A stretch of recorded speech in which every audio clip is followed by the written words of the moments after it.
Hello everyone. Welcome to Magical Stocks channel, where fundamentals meet technical.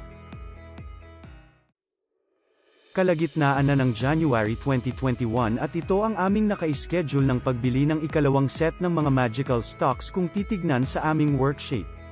Ang aming unang set ng mga magical stocks ay nakakakuha ng 41.68% na gain kung saan ang LTG ay nabenta namin noong nakaraang linggo na may aktwal na kita na 10,752.77 pesos.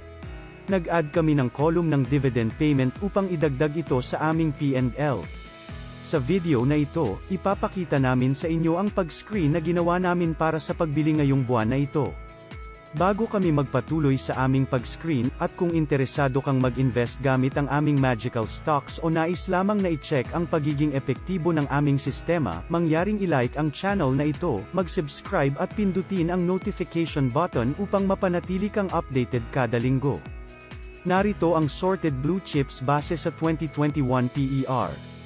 Kasama sa data ang 2020 at 2022 PER, 2021 DTE, at 2020 at 2021 dividend yield. Inalis na namin ang zero value at inilipat ito sa ilalim ng listahan. Simulan na natin ang screening. Pipili kami ng 4 na stock mula sa mga blue chips sa oras na ito at ang panglimang stock ay pipiliin namin sa sorted high market capitalization stocks. Narito ang mga sorted stocks base sa PER. Ito ang mga non-blue chip companies na mayroong market capitalization na higit sa 50 na bilyong piso. Ang 2021 DTE ay narito at ang latest dividend yield performance. Pipili lamang kami ng isang stock upang ihalo ang aming listahan ng mga magical stocks.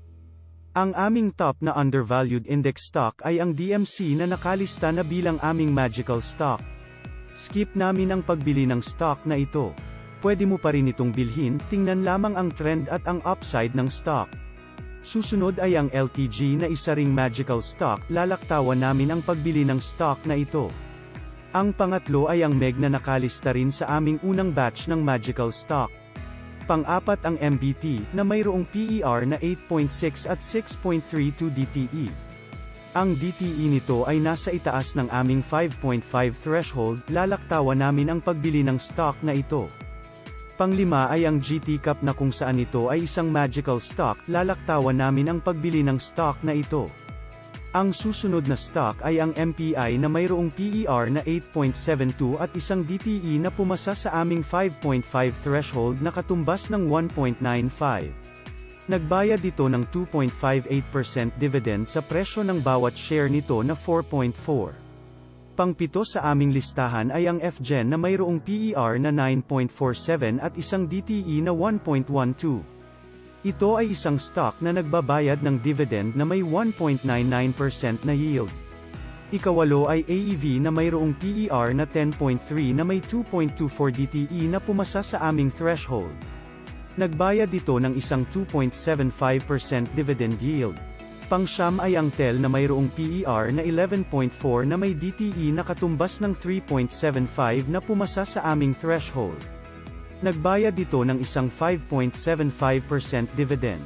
Ang ikasampu ay ang SECB na nakalista na bilang aming magical stock, lalaktawan namin ang pagbili ng stock na ito.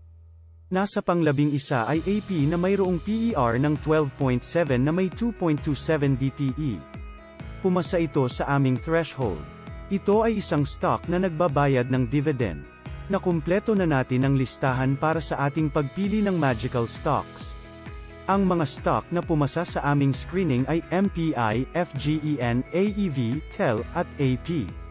Pipili kami ng 4 sa 5 mga stock na nakapasa sa aming pag-screen. Magpatuloy tayo sa mga high market capitalization stocks at i-screen ang mga stock na ito. Ang unang stock ay CHIB na mayroong PER na 5.94 at may isang katumbas na DTE na 9.04. Malalampasan namin ang pagbili ng stock na ito sapagkat ito ay higit sa aming threshold na DTE na 5.5. Ang pangalawang stock ay UBP na may PER na 6.10 at may DTE na 6.41 na mas mataas sa 5.5. Lalaktawan namin ang pagbili ng stock na ito. Ang pangatlo ay FDC na may PER na 6.71. Ang DTE nito ay 4.67 na pumasa sa aming threshold. Nagbayad din ang FDC ng 1.51% dividend. Pang-apat sa aming listahan ay ang VLL na mayroong 7.67 na PER at may 1.78 DTE. Nasa ibaba ito ng aming threshold na 5.5 DTE at ang VLL ay nagbayad ng isang 1.06% na dividend.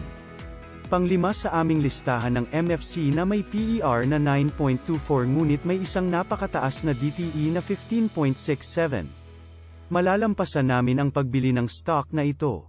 Ang pang-anim na stock sa aming screening ay SCC na mayroong 13.33 PER at may mababang DTE na 0.7 at isang napakataas na dividend yield na 9.06%. Para sa mga non-blue chip high market capitalization stocks, ito ang mga stock na naipasa ang aming screening. Ang mga ito ay FDC, VLL, at SCC.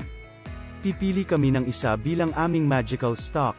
Pipili na kami ngayon ng 5 mga stock para sa aming pagbili sa linggong ito. Ito ang magiging worksheet namin ngayon sa mga napiling stock. Pinili namin ang MPI, AEV, TEL, at AP para sa mga blue chip stocks. Para sa non-blue chip stock, pinili namin ang SCC dahil sa mababang DTE at mataas na dividend yield. Bibili kami ng mga stock na ito sa loob ng linggong ito at magbibigay kami ng update sa susunod na linggo para sa status ng mga ito. Susundan din namin ang mga stock na ito kasama ang first set of magical stocks. Yan lang po para sa magical stock screening sa linggong ito. Maraming salamat sa panunood. Sa susunod na linggo, i-update namin ang aming portfolio pagkatapos bumili ng 5 magical stocks. Quote, "In investing, what is comfortable is rarely profitable." Unquote, Robert Arnett. See you in the next video. Have a great day ahead.